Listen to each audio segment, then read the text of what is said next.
ప్రపంచంలో ఒక చోటు ఉంది. దాని అందాన్ని చూసి ఆశ్చర్యపోయే అంతా మరియు ప్రమాదకరమైనది కూడా. అదే అమెజాన్ రైన్ ఫారెస్ట్.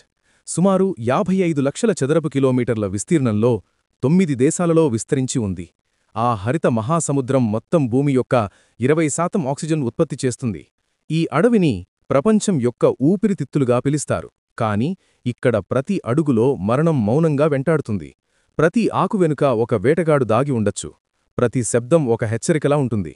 ఈ అడవి కేవలం ఆకుపచ్చ చెట్లు, రంగురంగుల పక్షులు, అరుదైన జంతువుల నివాసం మాత్రమే కాదు.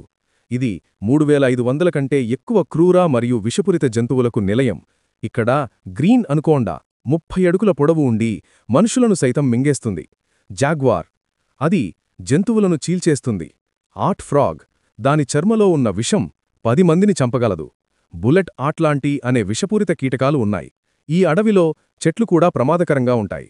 కొన్ని చెట్ల నీడలో కూర్చోవడమంటే మరణాన్ని ఆహ్వానించడం లాంటిది. శాస్త్రవేత్తలు కూడా అర్థం చేసుకోలేని రహస్యాలు ఎన్నో. వాటిని తెలుసుకోవాలని ప్రయత్నించిన వారు ఎవ్వరూ తిరిగి రాలేదు. ఇప్పుడు వినండి ఒక నిజమైన సంఘటన. 2023 సంవత్సరంలో బ్రెజిల్ అమెజోనాస్ రాష్ట్ర సరిహద్దు దగ్గర ఒక సెర్చ్ టీం అమెజాన్లో ఉన్న దట్టమైన అడవిలోకి వెళ్ళింది. టీంలో 5 వ్యక్తులు ఉన్నారు. నిపుణులు, జీపీఎస్ పరికరాలు, శాటిలైట్ కనెక్షన్ అన్ని సౌకర్యాలతో టీం అడవిలో ప్రవేశించింది. కొన్ని రోజులు గడిచాట వారి సంప్రదింపులు నిలిచిపోయాయి. 92 గంటల తర్వాత బ్రెజిల్ రెస్క్యూ టీం పంపబడింది. 5గురిలో ఒక్క వ్యక్తి మాత్రమే తిరిగి వచ్చాడు. అతని శరీరంపై మట్టి, రక్తపు మరకలు, కళ్ళు ఎర్రగా భయంతో వణుకుతూ ఉన్నాడు. తర్వాత ఎన్నిసార్లు అడిగినా అతను ఒక్క మాటే చెప్పేవాడు: అడవి ఇంకా బతుకుతోంది, అది మనల్ని చూస్తోంది. ఆ తర్వాత అతను మానసిక ఆసుపత్రిలో 3 నెలల పాటు చికిత్స పొందాడు. అతని కథ అసంపూర్ణం, కానీ అతని భయం నిజం. ఇది కేవలం ఒక కథ కాదు. ఇలాంటి వందలాది డాక్యుమెంటెడ్ మరియు అన్డాక్యుమెంటెడ్ కేసులు ఉన్నాయి. స్థానిక తెగల నమ్మకం ప్రకారం అడవిలో కొన్ని ప్రదేశాలు అపవిత్రమైనవి అని భావిస్తారు. వారు బయటవారిని ఇష్టపడరు. కొన్ని ప్రాంతాల్లో జీపీఎస్ పనిచేయదు, కంపాసులు అవే తిరుగుతుంటాయి. అకస్మాత్తుగా అంతా నిశ్శబ్దం అవుతుంది. ఫ్రెండ్స్, ఈ వీడియోలో అమెజాన్ అడవులలోని అత్యంత ప్రమాదకరమైన 5 డార్క్ సీక్రెట్స్ గురించి తెలుసుకొని మీరు ఆశ్చర్యపోతారు. కాబట్టి వీడియోని చివరి వరకు చూడండి. నెంబర్ 1, ద లాస్ట్ ట్రేడ్, అంటే మనుషుల్ని ద్వేషించేవారు. అమెజాన్ అడవుల లోపల అర్థం చేసుకోలేని, శాటిలైట్ చిత్రాల్లో కూడా స్పష్టంగా కనిపించని కొన్ని ప్రాంతాలు ఉన్నాయి. అది 1997వ సంవత్సరం. ఒక డాక్యుమెంటరీ టీం అమెజాన్లోని ఒక ప్రత్యేకమైన తెగ గురించి డాక్యుమెంటరీ షూట్ చేయడానికి వెళ్ళింది. అందులో 6 ఉన్నారు. 2 కెమెరామెన్లు, ఒక ఆంథ్రోపాలజిస్ట్, ఒక అనువాదకుడు మరియు 2 అడవి గైడ్స్. మొదటి 2 రోజులు అన్నీ బాగానే జరిగాయి. చెట్ల మధ్య దారి గుర్తులు పెట్టి అడవిలోకి వెళ్లారు. 3వ రోజు కొన్ని విచిత్రమైన విషయాలు మొదలయ్యాయి. రాత్రి సమయాల్లో దూరంగా అడవిలో డప్పు శబ్దాలు మెల్లగా వినిపించాయి. అప్పుడప్పుడు ఎవరో వాళ్లను చూస్తున్నట్లు అనిపించేది, కాని చుట్టూ ఎవరూ కనిపించలేదు. 4వ రోజు ఉదయం టీం ఒక విషయం చూసింది. ఇది ఇప్పటికీ ఒక పజిల్ లాంటిది. వారి శిబిరం బయటే ఒక జంతువు తల పగలగొట్టి పెట్టి ఉంది. దానిపై బాణాలతో ఒక హెచ్చరిక చిహ్నం వ్రాశారు. ఆంథ్రోపాలజిస్ట్ వెంటనే అర్థం చేసుకున్నాడు, ఇది ఒక హెచ్చరిక అని. మనం ఇక్కడి నుండి వెళ్ళిపోవాలి. కాని మిగతా టీం ఒప్పుకోలేదు. అదే రాత్రి మొత్తం పరిస్థితి మారిపోయింది. టీం బేస్ క్యాంప్తో సంబంధం కోల్పోయింది. శాటిలైట్ ఫోన్స్ డెడ్ అయిపోయాయి. 5వ రోజున రెస్క్యూ హెలికాప్టర్ వచ్చినప్పుడు అడవి నుండి పరుగు తీస్తూ బయటకు వచ్చాడు కెమెరామెన్ డానియల్ రోచా. అతని పరిస్థితిని చూసి డాక్టర్లు కూడా భయపడ్డారు. దుస్తులు చిరిగిపోయి, రక్తపు మరకలు, కన్నులు ఎర్రగా భయంతో నిండిపోయాయి. ఒక్క మాట కూడా మాట్లాడలేకపోతున్నాడు. అప్పుడే నెమ్మదిగా, మేము తప్పుచోటుకు వచ్చాం, వారు మనుషులు కారు, వారు అరణ్యరక్షకులు అన్నాడు. తర్వాత అతని కెమెరా ఫుటేజ్ రికవర్ చేసినప్పుడు దాంట్లో ఉన్న విజువల్స్ ఇప్పటికీ రిస్ట్రిక్టెడ్గా ఉన్నాయి. అవి బ్లర్రీ క్లిప్స్, కొద్దిగా సిల్హోట్స్. అరణ్య వెనుక భాగంలో పరిగెత్తుతుండగా పొడవైన నల్ల జుట్టు, ముఖంపై ఎరుపు మరియు తెలుపు రంగుల గీతలు, భళ్లాలు మరియు బాణాలతో విచిత్రమైన వ్యక్తులు. వారి కళ్లలో ఒకటే విషయముంది: కోపం మరియు హెచ్చరిక. ఆంథ్రోపాలజిస్టులు భావిస్తున్నారు, ఈ ట్రైడ్ ఫ్లెచియర్స్ కావచ్చు. వాళ్లు బయట వ్యక్తిని హెచ్చరిక లేకుండానే చంపేస్తారు. ఈ ట్రైబ్స్కి మనం ఒక రకమైన వ్యాధిలాంటి వారమని, మనం టెక్నాలజీ, వైరస్లు, మురికి తీసుకువస్తాం, అవి వారి పవిత్ర అరణ్యాన్ని కాలుష్యంగా మార్చేస్తాయని వారు నమ్ముతారు. ఔట్సైడర్స్ నుంచి అడవిని రక్షించడం వాళ్ల బాధ్యతగా భావిస్తారు. రెండవది, ద కర్స్డ్ లేక్. ఇది అమెజాన్ నది పరిసర ప్రాంతంలో ఉన్న ఒక సరస్సు. స్థానికులు ఇంకా దీన్ని అసలు పేరుతో పిలవరు. దీని పేరు లాగో మల్లటో అంటే శాపిత సరస్సు. సరస్సు బయటనుంచి చూసినప్పుడు శాంతిగా, అందంగా, ప్రశాంతంగా కనిపిస్తుంది.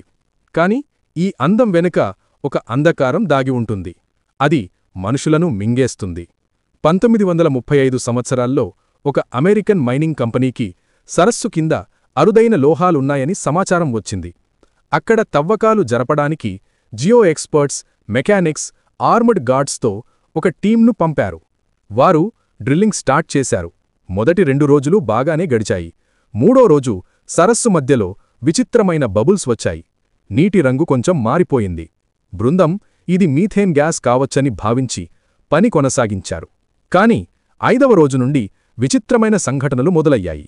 రాత్రి సమయంలో సరస్సు నుండి తిరిగి వెళ్ళిపో అని గుసగుసలాగా శబ్దాలు వస్తున్నట్టు అనిపించేది.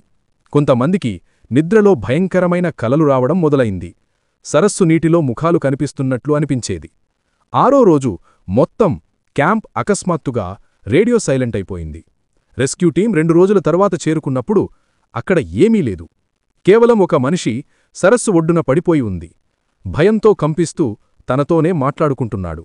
అతనికి ఏమైంది అని అడిగినప్పుడు అతను కంపిస్తూ ఉన్న స్వరంలో చెప్పాడు, సరస్సు నాతో మాట్లాడుతున్నది, అది ఆగిపోమని చెప్పింది. కొంతసేపు తరువాత శాస్త్రజ్ఞులు ఆ ప్రాంతాన్ని సర్వే చేశారు.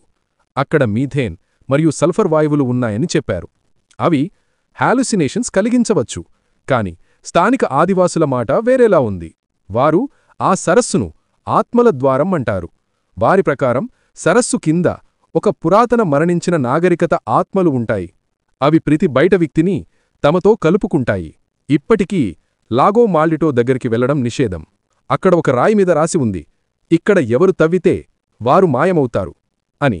3వది ఫ్లెష్ ఈటింగ్ ట్రీ, దయ్యం చెట్టు. చెట్లు కూడా మనుషులను తింటాయట. ఈ అడవిలో అలాంటి కథలు ఉన్నాయి. వినగానే అబద్ధమనిపిస్తాయి.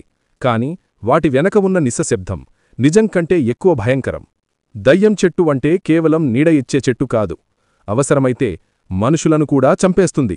1978లో అమెజాన్ అడవిలో ఒక బొటానికల్ ఎక్స్పెడిషన్ టీం వెళ్ళింది. 3 రోజులు అంతా సరిగా ఉంది. కాని 4వ రోజున టీంలో ఒక సభ్యుడు కనుమరుగయ్యాడు. వెతికినప్పుడు అతన్ని ఒక చెట్టు వేర్లలో చిక్కుకున్నట్లు గమనించారు. అతని అర్ధశరీరం ఆ మందమైన తడివేర్లలో చుట్టబడింది. యాసిడ్ పోసినట్టు ముఖం పూర్తిగా కరిగిపోయింది. పరిశీలనలో ఆ చెట్టు వేర్లలో ఒక డైజెస్టివ్ ఎంజైమ్ ఉంది. అది మాంసాన్ని కరిగించి లోపలికి తీసుకుంటుంది. కొంతమంది శాస్త్రవేత్తలు దీనిని సహజమైన వైల్డ్ బిహేవియర్ అంటారు. కాని అత్యంత భయంకరమైన విషయమేంటంటే అతను చనిపోయేటప్పుడు కళ్ళు తెరుచుకునే ఉన్నాయి, తనను ఎవరు తినేస్తున్నారో చూస్తున్నట్లుగా. స్థానికులు ఆ చెట్లను అడవిలో రక్షకులుగా పరిగణిస్తారు. వారు చెప్పేదేమిటంటే ఆ చెట్లు ఆకలితో నిద్రపోతాయట. కాని ఎవరైనా అన్యులు వారి సరిహద్దు దాటి వాటి వద్దకు వస్తే అవి మేల్కొంటాయట. ఇప్పటికీ కొన్ని ప్రాంతాల్లో ప్రజలు ఆ చెట్ల పక్కన నిలబడరు. అక్కడ తినరు, విశ్రాంతి కూడా తీసుకోరు. అమెజాన్లో అంతా అందమే ఉండదు. కొన్నిసార్లు పచ్చదనం వెనుకే అత్యంత ప్రమాదకరమైన వేటగాడు దాగి ఉంటాడు. 4వది వానిషింగ్ విలేజ్. అమెజాన్ అడవుల్లో ఒక గ్రామం ఉండేది. పేరు శాన్ ఫెల్పే. స్థానిక ప్రభుత్వ రికార్డులో ఆ గ్రామ జనాభా 127 మంది. చిన్న చిన్న కుటుంబాల ఓ సముదాయం కొన్ని తరాలుగా అడవిలో జీవించేవారు. 1984లో బ్రెజిల్ ప్రభుత్వం అక్కడ హెలికాప్టర్ ద్వారా రేషన్ మందులు పంపించింది. బ్రెజిల్ ప్రభుత్వం ఆ గ్రామంపై అధ్యయనం చెయ్యడానికి కొంతమంది నిపుణులను పంపించింది. అక్కడ ఏమీ లేదు, ఎవరూ లేరు, ఇల్లు లేవు, ఎలాంటి శబ్దం లేదు, కేవలం అడవి మౌనం మాత్రమే.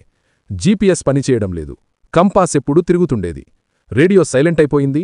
టీం గ్రామ సరిహద్దు దాటగానే గాలి టెంపరేచర్ అకస్మాత్తుగా పడిపోయింది. అడవి స్వయంగా ఊపిరి వదిలేస్తున్నట్టు అనిపించింది. 3 వారాల పాటు వెతికినా ఏమీ దొరకలేదు. ఒకరోజు కొన్ని కిలోమీటర్ల దూరంలో ఒక పాడైన ఇల్లు దొరికింది. ఆ లోపల ఒక గోడపై రక్తంతో ఏదో రాసి ఉంది. మేము కొంత భాగం ధ్వంసం చేశాము, ఇప్పుడు అడవి మమ్మల్ని ధ్వంసం చేస్తుంది అని. ఆ తర్వాత ఏం జరిగిందో ఎవ్వరికీ తెలియదు. కొందరంటారు గ్రామస్థులు అడవి యొక్క ఏదో పవిత్ర వస్తువును నాశనం చేశారు.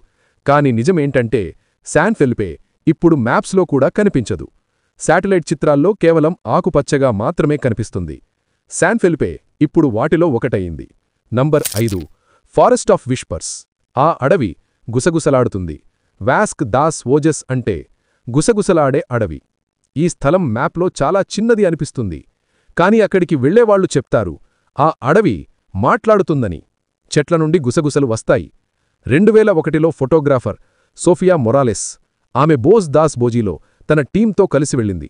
కాని 3వ రోజు ఆమె అకస్మాత్తుగా కనిపించలేదు. ఎలాంటి అరుపు, ఎలాంటి సంకేతం లేదు. ఆమె కెమెరా మాత్రమే దొరికింది. కెమెరా ఫుటేజ్ చూసినప్పుడు చివరి వీడియో క్లిప్లో సోఫియా నవ్వుతూ కనిపిస్తుంది. చెట్ల మధ్య నిలబడి నెమ్మదిగా చెబుతోంది, ఇప్పుడు వాళ్ళు నన్ను అర్థం చేసుకుంటున్నారు. వాళ్ళు నన్ను తమదిగా భావిస్తున్నారు. వాళ్ళు నన్ను ఇంటికి పిలుస్తున్నారు. ఆ తర్వాత క్లిప్ అకస్మాత్తుగా బిల్లరైపోతుంది. శాస్త్రజ్ఞులు చెబుతున్నారు, ఇవి సహజమైన సాన్సరిక్ వేవ్స్ కావచ్చని చెబుతున్నారు. చెట్ల కొమ్మలు కదిలినప్పుడు కొన్ని ప్రత్యేక తరంగాలు తయారవుతాయి. అవి మన మస్తిష్కానికి హాల్యూసినేషన్ లాంటి అనుభూతులు కలిగించవచ్చు. కాని అక్కడ వారు కొంచెం భిన్నంగా భావిస్తారు. వారి మాటల ప్రకారం కొన్నిసార్లు అడవి అంటే కేవలం అడవి కాదు, అది ఒక పాత ఆత్మ. అది అనుభూతి చెందుతుంది, మాట్లాడుతుంది. కొందరంటారు సోఫియా ఆత్మహత్య చేసుకుంది అని, మరికొందరంటారు ఆమె తప్పించుకుంది అని. కాని చాలామంది నమ్ముతారు సోఫియా ఇప్పటికీ అక్కడే ఉంటుంది, చెట్ల మధ్య, అడవిలో భాగమైపోయింది. అమెజాన్ కేవలం ఒక అటవి కాదు. ఈ రహస్యకథ మీకు నచ్చితే వీడియోని లైక్ చెయ్యండి, ఛానల్ను సబ్స్క్రైబ్ చెయ్యండి.